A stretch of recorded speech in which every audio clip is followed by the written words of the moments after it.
ঢাকা বিশ্ববিদ্যালয় কেন্দ্রীয় ছাত্র সংসদ, ডাকসু ও হল সংসদ নির্বাচনের প্রচারণার সময় আর মাত্র ৩ দিন বাকি, আর তাই নানা প্রতিশ্রুতি নিয়ে ভোটারদের দ্বারে দ্বারে প্রার্থীরা। বৃহস্পতিবার সকাল থেকেই লিফলেট বিতরণের পাশাপাশি হলের রুমে রুমে গিয়ে শিক্ষার্থীদের কাছে ভোট চাচ্ছেন প্রার্থীরা। আয়োজন করছেন প্রজেকশন মিটিংয়ের। একটা উৎসবের আমেজ আছে, সবাই এই ডাকসু রিলেটেড আলোচনা করছে, সবাই ভোট চাইতে গেলে খুশি হচ্ছে। আমাদের জন্য এটা টাফ ডিসিশন যে কাকে আসলে ভোট দিব কি দিব না।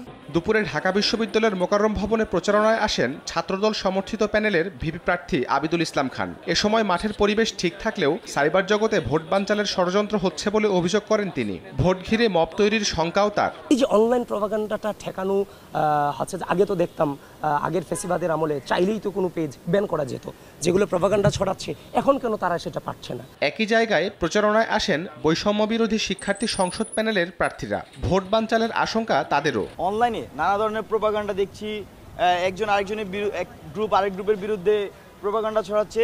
শেষ মুহূর্তের প্রচারণায় এসে গণমাধ্যমে কথা বলেন ছাত্র শিবির সমর্থিত প্যানেলের ভিপি প্রার্থী সাদিক কায়েম। সাইবার বুলিং এর সাথে যারা জড়িত আছে আমরা তাদের বিরুদ্ধে দৃষ্টান্তমূলক বিচারের আওতায় নিয়ে আসব। প্রার্থীরা নানা শঙ্কার কথা তুলে ধরলেও সুষ্ঠু ভোটের আশা নির্বাচন কমিশনের।